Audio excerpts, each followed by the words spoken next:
Hey there, and welcome to Gender Decoded, the podcast where we unravel the wild and wonderful world of gender differences. I'm your host, and today's episode is going to blow your mind with some fascinating insights. Grab your coffee or your tea if you're feeling fancy, and let's dive into the data together. We've got a juicy topic lined up. Let's get started. All right, folks. Today we're tackling a hot button issue that's been sparking debates from dinner tables to X posts. Should people change the way they talk? Or are we all just too easily offended? Spoiler alert, it's not a one-size-fits-all answer. We're going to dig into some eye-opening data from the 2024 Anna's Time Series Pre-Election Survey, breaking it down by gender and ideology. Expect massive differences, think 81% gaps that'll make you do a double take.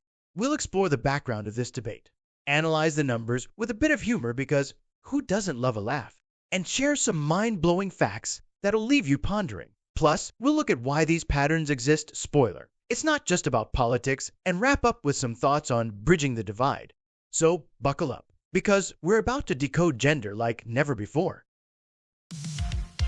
Welcome to Gender Decoded, where numbers align, seeing the stories that they defines,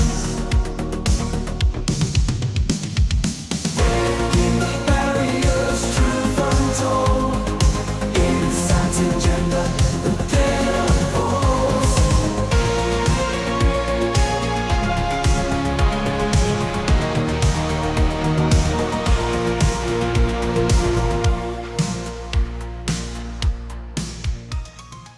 Let's set the stage, shall we?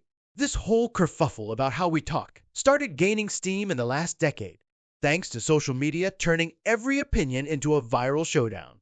On one side, you've got folks mostly progressive saying, hey, let's make language kinder and more inclusive, especially for people from different backgrounds.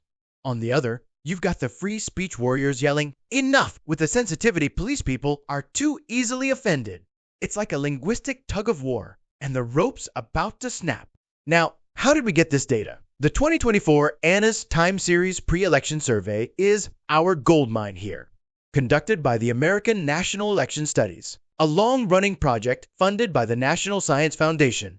This survey polls a representative sample of U.S. adults, thousands of them before major elections. They use a mix of face-to-face interviews, phone calls, and online questionnaires to ensure a broad cross-section. For this question, they asked, some people think the way people talk needs to change with the times to be more sensitive to people from different backgrounds. Others think this has gone too far, and many people are just too easily offended, which is closer to your opinion. Respondents picked one, and the results were sliced by gender and ideology. Trust me, the numbers are wilder than a roller coaster at a theme park. All right, let's dive into the chart picture. Two bar graphs, one for women, one for men, split into ideological camps, extremely liberal to extremely conservative. Each bar shows two chunks gray for needs to change and orange for too easily offended. Let's break it down with some laughs. First, the ideology trend. Liberals, especially the extremely liberal crew, are all in for changing speech. Among women, 93.6% of the extremely liberal say, yes, change it. That's almost everyone. Meanwhile, only 6.4% think we're too sensitive. Flip to the extremely conservative men, and it's a total flip. 87.6% say people are too easily offended, with just 12.4% wanting change. That's an 81.2% gap. Mind-blowing fact. Number one, it's like they're living on different planets. Now, gender adds spice.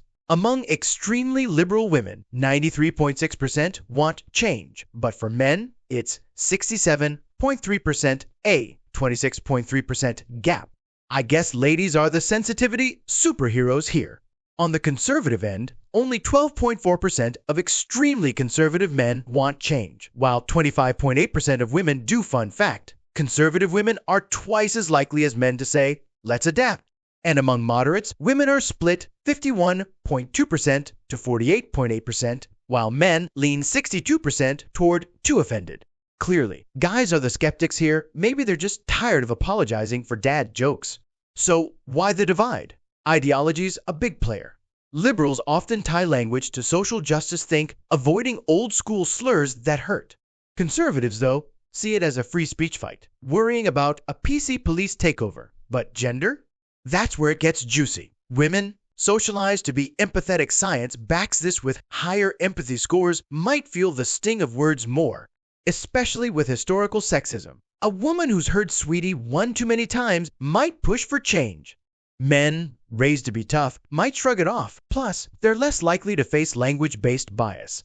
The intersection's wild, extremely liberal women, with their progressive lens and gender experiences, lead the charge at 93.6%. Extremely conservative men, valuing tradition, lag at 12.4%. It's like a cultural dance-off.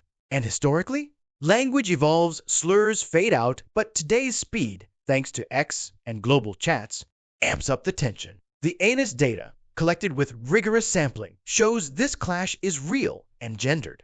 So, what have we learned on gender decoded? The 2024 ANIS survey shows a massive split. Liberals want change, conservatives cry too sensitive, and women lean more toward adaptation than men, with that 81.2% gap between liberal women and conservative men blowing our minds. Reasons? Ideology and gender socialization, empathy versus toughness fuel it. Bridging this? It's about dialogue, progressives hearing free speech fears, skeptics seeing language's harm. It's a puzzle, but understanding it's the first step.